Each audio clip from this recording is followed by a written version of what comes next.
YouTube viewers அனைவருக்கும் வணக்கம். இன்றைக்கி நம்ம இந்த வீடியோவில் 2026க்கான புத்தாண்டு ராசி பலன் பற்றி பார்க்க போகிறோம். அதில் இப்போ பார்க்க போகிறது விருச்சிக ராசிக்கான பலன்கள். விருச்சிக ராசிக்காரர்கள் அப்படின்னு பார்த்தீங்கன்னா உங்களுக்கு நிறைய நல்ல பலன்கள் இந்த வருஷம் இருக்குது. அதாவது போன வருஷத்துலேருந்தே நிறைய விஷயங்கள் பார்த்திங்கன்னா நிறைய நெகட்டிவாக இருக்குது. ஒரே ஒரு விஷயம் தொடர்ந்து போய்கிட்டே இருக்குது. வேலை சம்மந்தப்பட்ட பிரச்சனை எல்லாத்துலேயுமே இடைஞ்சல்கள் இருந்துக்கிட்டே இருக்குது அப்படின்னு நினச்சவங்களுக்கு அத்தனை பேருக்கும் அளப்பரிய நல்ல விஷயங்கள் இந்த தடவை உங்களுக்கு காத்துக்கிட்டு இருக்கு. நிறைய நெகட்டிவான விஷயங்கள் ஆல்ரெடி பார்த்துட்டோம் இல்லையா? இப்போ சந்தோஷமான பாசிட்டிவான விஷயங்கள் மட்டுமே இந்த 2026 உங்களுக்கு கொடுக்க போகுது. அதாவது குரு பெயர்ச்சி அடைஞ்சதுக்கு அப்புறமா எப்படி இருக்கும் அப்படின்னு பார்த்துக்கலாம். குரு பெயர்ச்சிக்கு முன்னாடி பார்த்திங்கன்னா 8ல் குரு உட்காண்டிருக்கு. அடிக்கடி உடல் நலம் பலவீனமாகிறது, ஏதோ ஒரு பிரச்சனை உடம்புக்கு வருது அப்படின்ற மாதிரியே தான் இருந்திருக்கும். அது ஒரு ஜூன் மாதம் வரைக்கும் இருக்கும். ஏப்ரல்லேருந்தே ஒரு நல்ல வைப்ரேஷன் அழகாக மாறிடும். அடுத்து 10ல் கேது இருக்குது, 5ல் சனி இருக்குது. ஸோ தொழிலில் பார்த்திங்கன்னா பெரிய அளவு முன்னுக்கு வர முடியல, ஏதோ ஒரு ஸ்ட்ரக் ஆகிட்டே இருக்குது அப்படின்னு சொல்லுவோம். இது எல்லாத்தையும் விட பணம் வர்றது கட் ஆகிக்கிட்டே இருக்குது. என்ன தான் 10ல் கேது இருந்தாலும் குரு 9வது வீட்டில் உச்சமாகி உட்கார போகுது.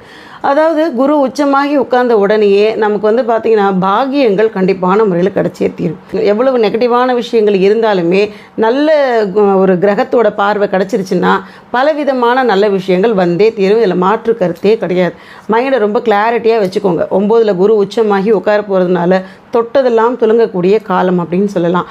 அதுலேயும் குரு உட்காந்துட்டு உங்கள் ராசியை டைரெக்டாக பார்க்குறாரு. அப்போ என்னாகும்னா உங்களுக்கு புதிய ஒரு ரீஜெனரேட் ஆன மாதிரி இருக்கும். இதுக்கப்புறம் எல்லாத்தையும் நான் புதுசாக ஸ்டார்ட் பண்ணிக்கிறேன், எல்லா பிரச்சனையும் தூக்கி ஓரமாக வச்சிடுறேன் அப்படின்னு சொல்லுவோம் இல்லையா? அந்த மாதிரி வாகன மாற்றம், அதுக்கப்புறம் வீடு மாற்றம், வேலையில் ஒரு புது யுக்தி, அதுக்கப்புறம் புதுசாக ஒரு பிஸ்னஸ் பண்ணுறது, ஊர் மாற்றம், இந்த மாதிரி பலவிதமான மாற்றங்கள் அப்படிங்கிறது நிச்சயமாக உங்களுக்கு இந்த வருஷம் உண்டு. அதாவது உங்களுக்கு பார்த்திங்கன்னா 3வது வீட்டையும் சேர்த்து குருவுடைய பார்வை பார்க்கறதுனால சகோதர ஸ்தானத்தை பார்க்குது. அது பார்த்திங்கன்னா தைரியத்தையும் ஜாஸ்தியாக கொடுக்கும். விடாமுயற்சிக்கு விஸ்வரூப வெற்றி அப்படின்னு சொல்லுவோம் பார்த்திங்களா? அந்த முயற்சி எடுத்துக்கிட்டே இருக்கக்கூடிய நபர்களுக்கு கண்டிப்பான முறையில் வெற்றி, நல்ல சக்ஸஸ் கிடைக்கக்கூடிய ஒரு வருஷம் அப்படின்னு சொல்லலாம்.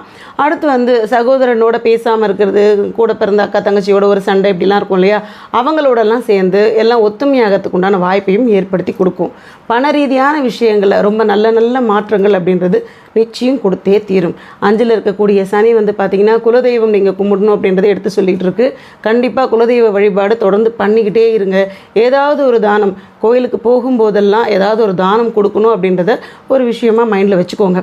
சாப்பாடு பொட்டலம் வாங்கி அங்கே இல்லாதவங்களுக்கு கொடுக்குறதோ, இல்லை மோர் தானம் பண்ணுறதோ, இல்லை இனிப்புகள் வாங்கி தானம் பண்ண ஆரம்பிச்சிங்கன்னா உங்களுக்கு சுக்கிரனுடைய ஆளுமை கிடைக்கும். பண ரீதியான முன்னேற்றங்கள் கண்டிப்பான முறையில் வந்தே தீரும்.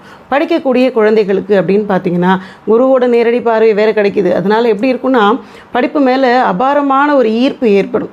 எப்போ பார்த்தாலும் புத்தக புழுவாகவே இருக்கிறதுக்கு உண்டான வாய்ப்புகளும் இருக்குது. அந்த குரு பயிற்சிக்கு முன்னாடி அந்த ஏப்ரல் அந்த சமயத்துலலாம் மெதுவாக எடுத்து சொன்னாலே புரிய வச்சுக்கலாம். அடிக்கடி குழந்தைங்கள நீங்கள் குலதெய்வம் கோயிலுக்கு கூட்டிகிட்டு போக போக அவங்களுக்கு அதுக்கு மேலே ஒரு நல்ல ஈடுபாடு வரும். குரு பயிற்சிக்கு முன்னாடியே பரீட்சையெல்லாம் வந்துடுதே, நான் என்ன பண்ணுறது அப்படின்னு தாய்மார்கள் கேட்பீங்க. குழந்தைகளை குலதெய்வம் கோயிலுக்கு கூட்டிகிட்டு போங்க. விருச்சிக ராசியில் பிறந்தவங்கள நல்ல மாற்றங்கள் கண்டிப்பான முறையில் வரும். வேண்டுதல் வச்சுக்கோங்க. இந்த மாதிரி நல்லபடியாக மார்க் எடுக்கட்டும், குழந்தையை கூட்டிகிட்டு வரேன் அப்படின்னு வேண்டுதல் வச்சாலே போதுமானது. பல மாற்றங்கள் அப்படின்றது கொடுத்தே தீரும். இந்த வருஷம் சுப நிகழ்ச்சிகள் அப்படிங்கிறது வீட்டில் நிறையவே வரதுக்கு வாய்ப்பு இருக்குது. பெண் குழந்தைகள் இருக்கிறவங்களா இருந்தாங்கன்னா பூப்படைதல், அதுக்காக நீங்கள் ஃபங்க்ஷன் பண்ணுறது, இந்த மாதிரி விஷயங்கள்லாம் நிறைய இருக்கும். திருமணம் நிகழ்ச்சிகளை கலந்துக்கிற வாய்ப்புகள் கிடைக்கும். ஆன்மீகமான விஷயங்களில் நம்ம ஈடுபாடு அதிகமாக கொடுக்குற மாதிரி ஒரு விஷயம் இருக்குது. கோவில் கட்டுமானத்துக்கெல்லாம் நம்ம உதவிகள் செய்யக்கூடிய காலகட்டமாக இருக்கும். உங்களால் முடிஞ்சால் அதில் கலந்துக்கிட்டு ஏதோ உங்களால் முடிஞ்ச சின்ன தொகையை கொடுங்க. 100 ரூபா கொடுத்தாலும் அது உதவி தான். அதனால் இந்த மாதிரி குலதெய்வம் கோயிலுக்கு ஏதாவது கட்டடம் கட்டணும் அப்படின்லாம் சொன்னாங்கன்னா, இல்லை வேறு ஏதாவது பாழடைஞ்ச கோயில்களுக்கு ஏதாவது உதவி கேட்டாங்கன்னா சின்ன உதவியாக இருந்தாலும் நீங்கள் பண்ணுங்கள். அப்படி பண்ணுறது உங்களோட ராசிக்கு மிகுந்த பலத்தை கொடுக்கும். தொழில் நல்ல முன்னேற்ற பாதையில் போகிறத கண்கூடாக பார்ப்பீங்க. தொழில் போட்டியாளர்கள் கொஞ்சம் ஜாஸ்தியாக இருப்பாங்க. அந்த எதிரிகள் அழியிறதையும் கண்கூடாக நீங்கள் பார்க்க முடியும்.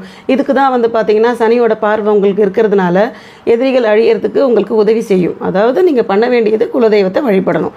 இந்த ஒரு விஷயத்தை தொடர்ந்து பண்ணிங்கனாவே எதிரிகள் தோல்வி அடையிறதுக்கு உண்டான வாய்ப்பு ஏற்படுத்தி கொடுத்துரும். கண்ணில் விளக்கெண்ணையை ஊற்றிக்கிட்டு இருப்போம் அப்படின்னு சொல்லுவோம் இல்லையா? அந்த மாதிரி அலர்ட்டாகவே இருக்கணும்.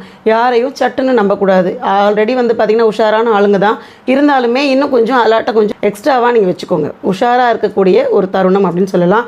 ஆரோக்கியத்தை பற்றி சொல்லணும் அப்படின்னு பார்த்தீங்கன்னா செவ்வாய் சார்புடைய விஷயங்கள், அதாவது ரத்தம் சம்மந்தப்பட்டது, பற்கள் சம்மந்தப்பட்டது, இந்த மாதிரியாக உஷ்ணம் சம்மந்தப்பட்ட ஆரோக்கிய குறைபாடுகள் வரலாம். அது என்னென்னு பார்த்து தலைக்கு எண்ணெய் வச்சுக்கிறது, மோர் குடிக்கிறது, இந்த மாதிரி விஷயங்களை தொடர்ந்து பண்ணுங்கள். ஆரோக்கியத்து மேலே ஒரு கவனம் வச்சுக்கோங்க. அடுத்து நம்ம வீட்டில் வந்து பெரியவங்க பெற்றோர் இருக்காங்க இல்லையா, அவங்களோட ஆரோக்கியத்திலும் ஒரு கவனம் வச்சுக்கோங்க. ஏன்னா கிரகங்களுடைய பார்வை வந்து பார்த்திங்கனாக்கா அவங்களுக்கு ஆரோக்கிய குறைபாடுகளை ஏற்படுத்துறதுக்கு வாய்ப்பு இருக்குது. ஸோ எல்லாத்தையுமே ஒரு பிரச்சனை அப்படின்னு வந்தால் மருத்துவர்கிட்ட தான் கொண்டு போகணும். கை வைத்தியம் பண்ணிக்கிறேன்னு எதையுமே தள்ளி போடாதீங்க. சின்ன சின்ன விஷயமா இருந்தாலும் மருத்துவரை அணுகும்போது அதுவே ஒரு பரிகாரமாக ஆகிடும். சரிங்களா? இது நீங்கள் கரெக்டாக பண்ணும்பொழுது நமக்கு பிரச்சனைகள் எதுவும் இல்லை. இந்த 2026 வந்து பார்த்திங்கன்னா தொழிலில் மேன்மை, படிப்பில் மேன்மை, வீடு வாசல் வாங்குறது, வாகனம் வாங்குறது, அந்த மாதிரி பலவிதமான முன்னேற்றங்கள் அப்படின்றது நிச்சயமாக உண்டு. உங்களுக்கு எதிரியாக இருக்கிறவங்க யாருன்னு கண்டுபிடிக்கக்கூடிய காலம், அவங்கள வந்து பார்த்திங்கன்னா உங்ககிட்ட இருந்து ஓட வைக்கிற காலமும் இதுதான். குலதெய்வம் அத்தனைக்குமே உதவி செய்யும். இதுக்காக நீங்கள் இந்த வருஷம் முழுக்க பண்ண வேண்டியது குலதெய்வ வழிபாடு பண்ணுங்கள், தான தர்மங்கள் பண்ணுங்கள். இதை தொடர்ந்து பண்ணிக்கிட்டே இருங்க. 26 சக்ஸஸ்ஃபுல்லான ஒரு வருஷமாக உங்களுக்கு இருக்க போகுது. இன்றைக்கி நம்ம இந்த வீடியோவில் விருச்சிக ராசிக்கான புத்தாண்டு ராசி பலன் பார்த்தோம். இந்த வீடியோ உங்களுக்கு பிடிச்சிருந்தால் லைக் பண்ணுங்கள், ஷேர் பண்ணுங்கள், சப்ஸ்கிரைப் பண்ணுங்கள். டவுட் இருந்தால் கமெண்ட் பண்ணுங்கள். நன்றி, வணக்கம்.